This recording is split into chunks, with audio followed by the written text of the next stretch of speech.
Number 1 gold پہ. آپ کے پاس اگر سونا ہے تو آپ پر زکوٰۃ لازم ہوگی. 7.5 تولہ سونا پر زکوٰۃ لازم ہوتی تھی.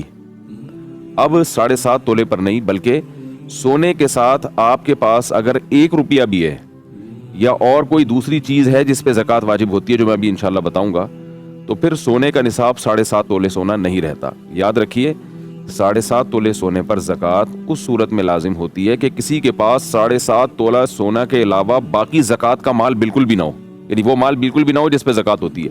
تو ایسا آج کل میرا خیال ہے شاید ہی کوئی دنیا میں آدمی ہو یا عورت ہو جس کے پاس صرف سونا ہو اور 1 روپیہ بھی اس کے پاس نہ ہو. تو اس لیے جب سونے کے ساتھ کوئی بھی چیز مل جائے گی تو پھر سونے کا نصاب باقی نہیں رہتا، بلکہ چاندی کے نصاب کی طرف حکم آ جاتا ہے. اس کی وجہ یہ ہے کہ نبی صلی اللہ علیہ وسلم کے دور میں 52.5 تولہ چاندی اور 7.5 تولہ سونا کی قیمت ایک ہی تھی. اس لیے ان دونوں میں سے کسی کو بھی آپ نصاب بنا سکتے تھے، لیکن آج ان کی قیمتوں میں زمین آسمان کا فرق ہے.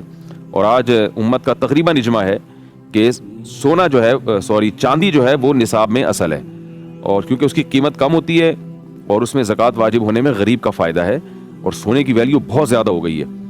تو اس لیے چاندی کو اصل معیار بنایا گیا ہے. کسی کے پاس اگر 52.5 تولہ چاندی جو 612 گرام یا اس کے قریب گرام میں، آپ انٹرنیٹ پہ آپ چیک کر سکتے ہیں کہ کتنے گرام بنتی ہے وہ چاندی، تو 600-700 کے درمیان میں ہے.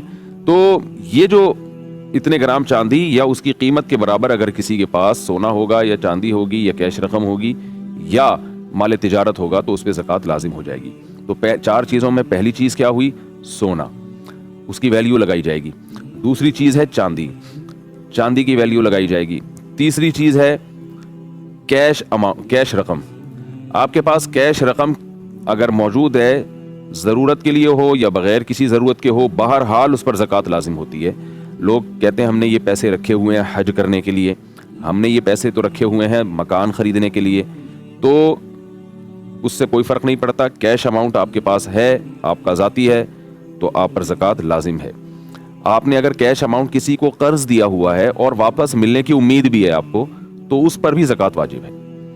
چوتھی چیز جس پر زکوٰۃ لازم ہوتی ہے وہ ہے مال تجارت. مال تجارت کا مطلب یہ ہوتا ہے کہ وہ چیزیں جو آپ نے بیچنے کے لیے خریدی ہیں ان پر بھی زکوٰۃ لازم ہے. آپ نے کوئی پلاٹ خریدا، خریدتے ہوئے آپ کی نیت تھی کہ میں اس کو بیچوں گا، تو یہ تجارت کا مال کہلائے گا. اس پلاٹ پر بھی زکوٰۃ واجب ہے، اس کی بھی ویلیو لگائی جائے گی.